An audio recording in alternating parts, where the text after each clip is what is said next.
Somos da CarbonFi, o podcast da Carbon Business School, a escola de negócios do mercado de crédito de carbono e finanças regenerativas. Hoje, a gente vai analisar um material que, olha, muitos consideram parte da velha economia: o cobre. Acontece que os documentos que recebemos mostram que esse metal avermelhado se tornou quase da noite para o dia o gargalo mais crítico, o gargalo entre o futuro digital que todos queremos e a realidade física do nosso planeta, né? Estamos falando de uma verdadeira tempestade perfeita no mercado de cobre. E a nossa missão aqui é entender não só as causas, mas principalmente as consequências disso para a agenda de descarbonização e para as finanças regenerativas no Brasil. Vamos começar pelo epicentro do terremoto, o preço. A análise que temos em mãos aponta que a cotação do cobre ela ultrapassou a marca de $13 mil por tonelada na Bolsa de Metais de Londres. Para quem não acompanha esse mercado, pode parecer só um número, mas isso é um recorde histórico absoluto. Os analistas descrevem o fenômeno como um squeeze físico. O que exatamente isso quer dizer? Essa expressão squeeze físico, ela captura perfeitamente a brutalidade do que está acontecendo. Na sua essência, significa que a demanda por entrega física imediata do metal, ela superou a quantidade de cobre que realmente está disponível nos armazéns. Não é um problema de papel, de contratos futuros, sabe? É um problema de estoque. Simplesmente não tem cobre suficiente para todo mundo que quer comprar agora. Então é como uma corrida aos bancos, mas em vez das pessoas quererem sacar dinheiro, são indústrias e investidores querendo sacar barras de cobre. E os cofres estão perigosamente baixos. É a analogia perfeita. E o que causa essa corrida, essa tempestade perfeita que você mencionou, é um choque duplo. Ele atinge a oferta e a demanda ao mesmo tempo com uma intensidade que, olha, ninguém previu. De um lado, você tem um principal produtor mundial, o Chile, com suas minas gigantescas enfrentando paralisações. Do outro, uma explosão de demanda vinda de um setor que nem estava no radar de muitos há 2 anos, a infraestrutura para a inteligência artificial. Nossa, essa imagem é muito forte. Essencialmente, o mercado está tentando atender ao mesmo tempo as demandas de um sindicato de mineiros nos Andes e as de um algoritmo na Califórnia, exatamente. Algoritmo na Califórnia, exatamente. E a conclusão do mercado é que ele não consegue fazer os dois. E o preço de $13 mil é o reflexo desse pânico. Ok, vamos desempacotar isso, começando pelo lado da oferta. A fonte usa uma analogia interessante, chamando o Chile de a Arábia Saudita do cobre. É para tanto assim? É uma descrição muito, muito precisa do papel do Chile no mercado. O país responde por quase 1/4 de toda a produção global. Quando o Chile espirra, o mercado de cobre pega uma pneumonia. E o que a gente está vendo agora são mais do que simples greves paralisando minas icônicas como a Escondida. As greves são só a febre, sabe? O sintoma de uma doença muito mais profunda. E qual seria essa doença? Um problema estrutural, então? Exatamente. O problema central é que as grandes minas chilenas estão envelhecendo. Isso nos leva a um conceito técnico que é crucial para entender tudo isso. A queda no teor de minério, ou ore grade, como se diz no jargão do setor. Certo, teor de minério. O que isso significa na prática para quem está nos ouvindo? Que os mineradores estão cavando mais para tirar menos cobre. É exatamente isso. Décadas atrás, encontrava-se cobre em concentrações de 2, 3% na rocha.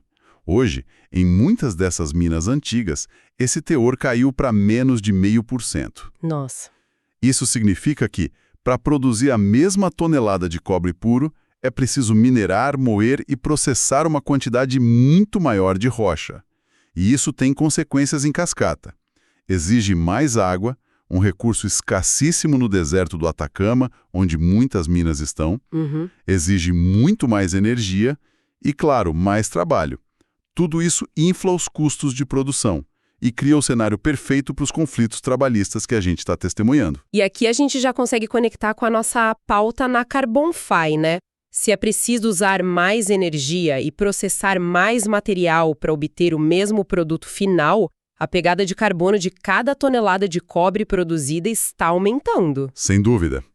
A descarbonização da economia global, que depende massivamente do cobre para carros elétricos, redes elétricas, painéis solares, ela está ironicamente se apoiando num processo de extração que se torna cada vez mais intensivo em carbono. É um paradoxo fundamental que o mercado está começando a precificar. Isso me leva a uma pergunta que parece óbvia.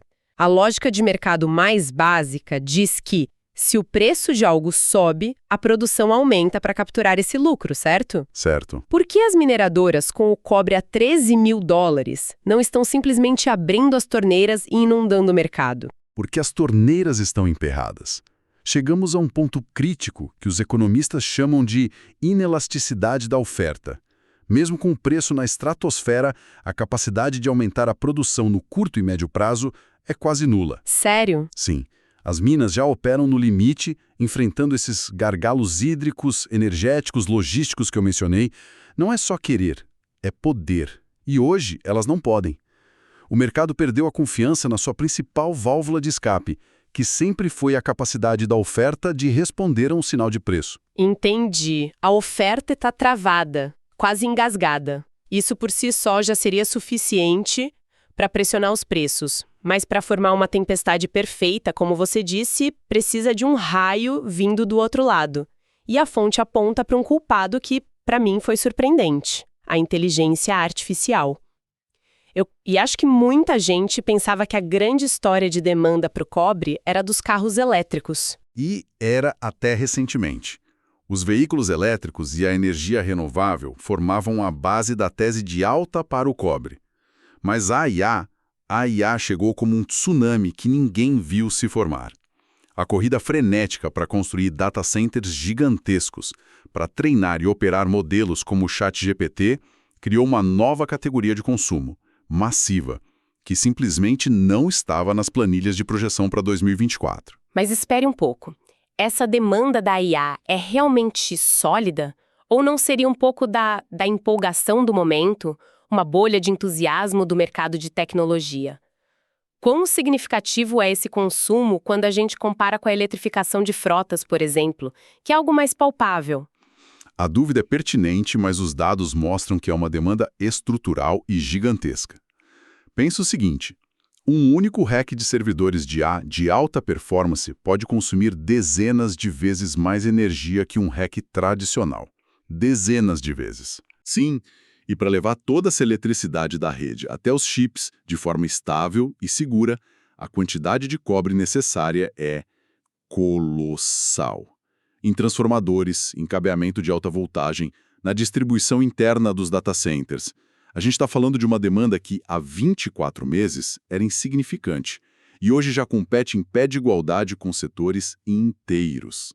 Então, quando a análise afirma que o cobre se tornou o meio físico da computação, não é um exagero. Não é a definição mais precisa que existe. Ela captura a ideia de que a nuvem, a IA, tudo que nos parece etéreo e digital, na verdade tem um peso físico e uma demanda material imensa. E o que é fascinante e ao mesmo tempo assustador é a competição brutal que isso gera. O mesmo catodo de cobre está sendo disputado no mesmo leilão global pela Microsoft para o seu novo data center, Certo. pela Tesla para sua Gigafactory de baterias, para uma construtora chinesa para um prédio novo e para uma concessionária de energia para construir uma linha de transmissão renovável. E essa competição intersetorial é o motor que joga o preço para a estratosfera. E, de novo, voltando para a nossa lente, a IA promete otimizar sistemas, ajudar na descarbonização, mas a sua própria existência física cria uma demanda por materiais que pode, na prática, atrapalhar as metas de outros setores. É outro paradoxo. Exatamente. A conta de carbono da revolução digital ficou muito mais complexa. Não é só sobre a energia que os data centers consomem, mas também sobre o impacto da extração dos materiais necessários para construí-los. Essa competição global é, então, o coração da tempestade. Como o Brasil se encaixa nisso tudo? A gente é atingido pela chuva ou temos um bom guarda-chuva e talvez até um balde para coletar água? A imagem do guarda-chuva e do balde é ótima, porque o impacto para o Brasil é exatamente esse, duplo e contraditório. De um lado, há uma oportunidade geracional, um verdadeiro balde de ouro, especialmente para uma empresa como a Vale, Como assim? Com o Chile, o gigante do setor, enfrentando problemas estruturais, paralisações, o mercado global procura desesperadamente por fornecedores alternativos que sejam estáveis e confiáveis. E o Brasil surge como esse porto seguro da oferta de cobre. A Vale, com seus ativos de classe mundial em Carajás, como as minas de Salobo e Sossego. Que tem um teor de minério melhor, né? Exato, um teor mais alto e custos mais baixos. Ela está na posição perfeita para capturar essa oportunidade. Então, para quem investe, a estratégia da Vale de separar a unidade de metais básicos do tradicional minério de ferro está sendo validada em tempo real e de forma espetacular, sem dúvida. A receita dessa divisão deve explodir, e isso levanta a grande questão para a gestão e para os acionistas. O que fazer com esse caminhão de dinheiro inesperado? Será usado para pagar dividendos recordes, premiando o acionista no curto prazo, ou vai ser reinvestido para acelerar projetos de expansão e consolidar a posição do Brasil? E pela nossa ótica de finanças regenerativas, a pergunta que fica é se uma parte desse lucro extraordinário poderia ser canalizada para tecnologias de mineração de menor impacto ou para programas de recuperação de áreas. Pois é. Ou para o desenvolvimento das comunidades locais. Seria uma chance de alinhar o lucro com um propósito maior, né? Essa é a pergunta de R$ 1 trilhão.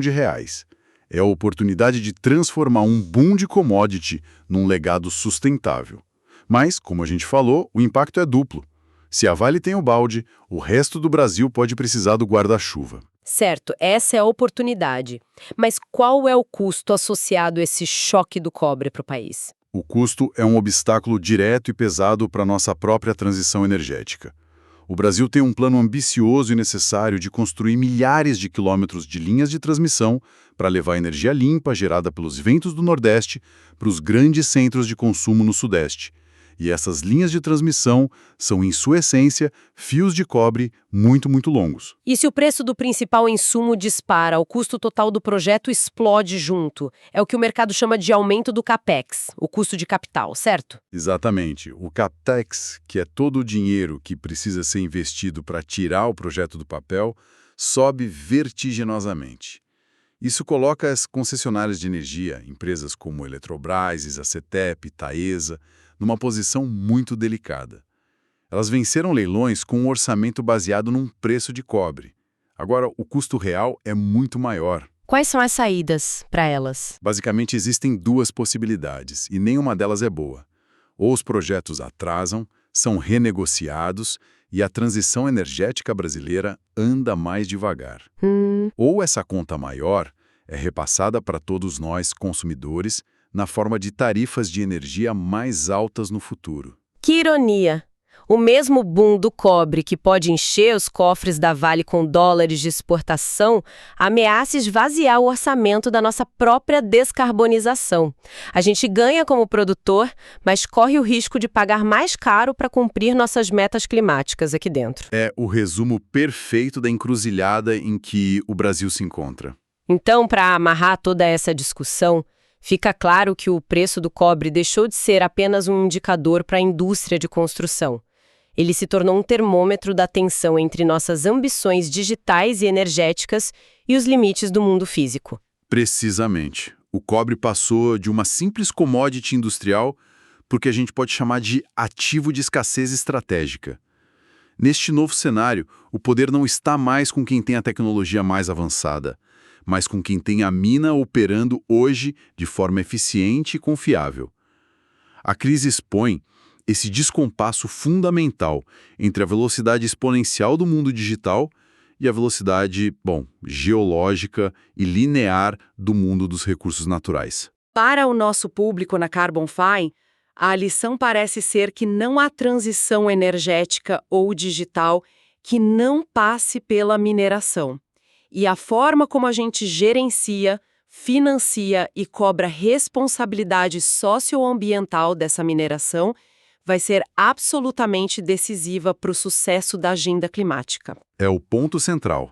A sustentabilidade da mineração deixou de ser um tópico de nicho para se tornar uma questão de segurança energética e econômica global. Isso tudo nos deixa com uma reflexão final para quem nos ouve. Se o cobre, um material que a humanidade usa há milênios, foi capaz de provocar esse curto-circuito entre a economia do futuro e a realidade física, qual será o próximo gargalo? Será o lítio das baterias? O níquel?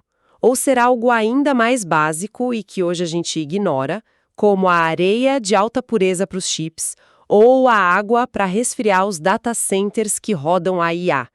A tempestade do cobre talvez seja apenas o primeiro de muitos alertas.